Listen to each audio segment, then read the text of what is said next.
So I was at Jülich Supercomputing Center, or the Research Center Jülich, and now I'm at ECMWF. I moved, kind of. And for this work, what I want to talk today about, I worked with Chumbo Han, who was also at Research Center Jülich, and practically the two of us, we kind of carried out the coupling, what I want to present today. And we were in the group of Stefan Collette at the Research Center Jülich, and we had input from Stefan Paul, from Ilya, and from Klaus for this work. So today I will talk about TerrSysMP, which stands for Terrestrial System Modeling Platform, and it's a combination. It's an Earth system model. It's a combination of atmospheric model, of community land model, which is in older version as of now, and of subsurface model called PowerFlow. For the atmospheric model, we had Cosmo model from German Weather Service, and recently with this new implementation, we have ICON model, which is a newer model from German Weather Service. So I'll talk about TerrSysMP a bit, what we can do with it, and what we do actually with it, and then I'll talk about how we carried out the coupling with ICON with Community Land Model 3.5. So the focus of the research group with around Stefan Collette is we are kind of interested in transport processes of mass, energy, and momentum across different scales in the Earth system model, and basically, you see in this image below, we have a combination of atmospheric model, Cosmo, of CLM model, the surface model, land surface model, CLM, and of the subsurface model. And some of the variables are exchanged between these models. And you can see in this picture what these variables are. And this first version of this TerrSysMP, this is practically TerrSysMP, is developed within a larger project within Germany called Trans-Regional Collaborative Research Center. And it was done by Prabhakar Shrestha, who actually created this image. So the scales, what I mentioned, and what we use in operational mode, so we have day-to-day simulations within these scales are the continental scale over Europe, which you can see in the upper part. And then we have regional scale over North Rhine-Westphalia, and these two scales are in day-to-day runs. And in addition to that, we have on-demand local scales of certain river catchments of interest. And on top of this, we have parallel data assimilation framework built to incorporate some of the observations which we get from some of the radars in Germany. And the data assimilation framework is called PDAF. It comes from AWI, Alfred Wegener Institute in Germany. And the whole thing is kind of interesting and complex system, and represents TerrSysMP. Right, so the TerrSysMP, if you just have a cross-cap, what that is, it's a coupling of these three models using OASIS-3 MCT as a coupler. It's which is well known in this workshop, and it's true MPMD execution model. So we have three executable and OASIS-3 MCT as a library which is called within these executables. So it's a minimal intrusion, minimal code intrusion system, and that's why we liked it, and that's why we used OASIS-3 MCT for the coupling in TerrSysMP. So some of the usage is like I mentioned on the continental scale over Europe, which you can see depicted in this color domain, and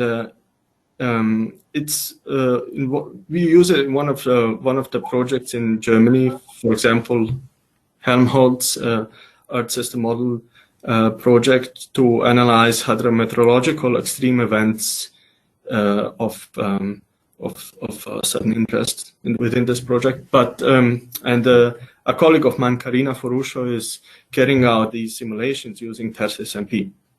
You can see that in the table below, we can use different setups for atmospheric model, or the land surface model, or the subsurface model in terms of resolution or the time stepping.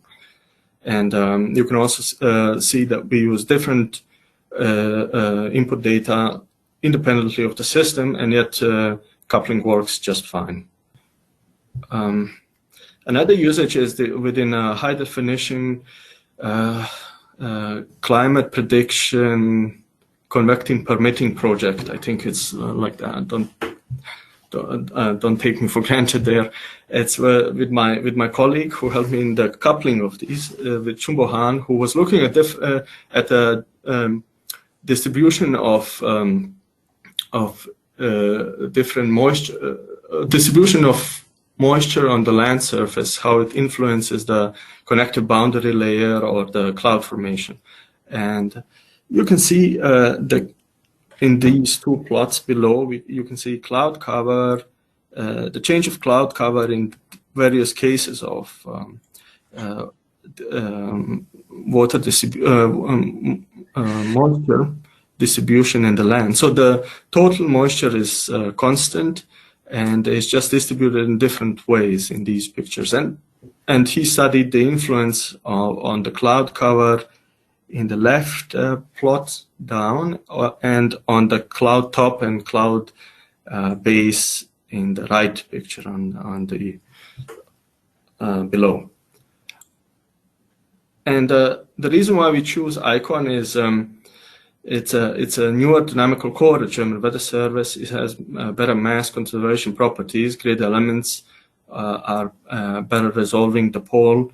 It scales very well, and it can be run in different models. It also allows nesting, which you can see on the picture to the right. So you can see a global mesh and then two local meshes over Germany and over Europe. And it scales very well. Here is a scaling on Ukraine at Research Center Jülich, and it shows a decent scaling from 32,000 to 500,000 cores on Blue Gene, and it's kind of for so it's quite attractive to have it in TerrSysMP. And one additional thing what it can do and Cosmo Code cannot do is LES simulations, so high resolution simulations. And this is one of the things what Chumbo needed in his scientific part while at Research Center Jülich. So how coupling is done? So here is an example of ICON grid. It's the grid on the sphere, and to the right is the CLM grid. It's a regular lat-long grid, and below that is another grid from ICON, which is so-called torus grid, double periodic grid.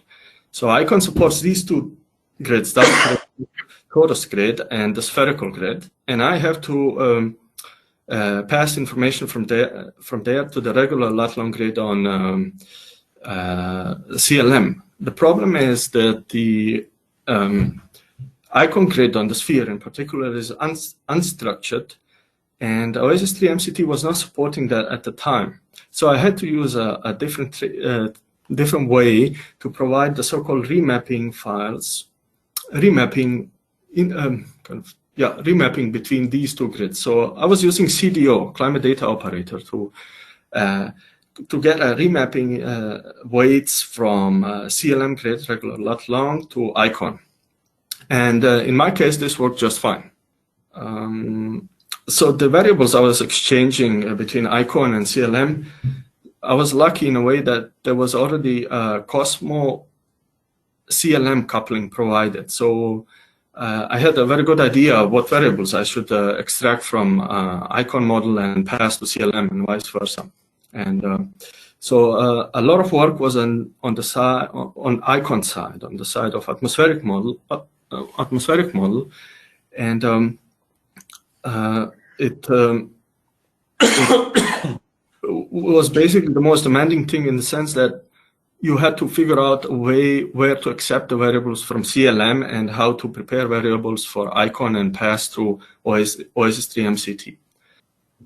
And having that figured out, one of the first tests I did is a very synthetic test. So okay, I have the coupling done. I just want to see any kind of influence. And first thing what came to my idea is that changing coupling frequency, I want to see how, for example, one variable would change in average, or would be influenced from like the ground temperature in the atmospheric model, how it would be influenced from the land surface model when the coupling frequency is changing. So increasing coupling frequency, you can see that the change at some point becomes constant as the line goes to the right, meaning that the frequency is so high at this point that there's now no more influence from the land surface model, meaning the non-linear processes are well resolved. And this was very encouraging. So that's one thing to check. Another thing to look at having icon and CLM coupling done is what happens to the energy budget. So mass, energy, and momentum are passed between atmospheric and land model. And so what we did is we plotted the surface variable,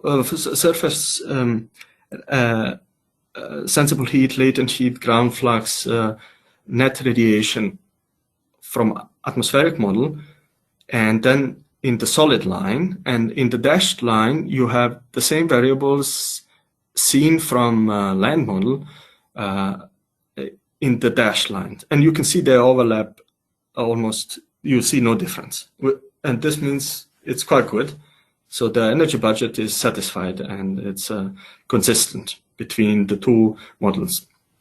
So meaning remapping is done nicely. And another thing is I Chumbo ran the simulation for a longer period of time, looking at the diurnal circle, and this time he was having a water table at -1 meter and water table at -2 meters. And he was looking if the sensible heat, latent heat, net radiation,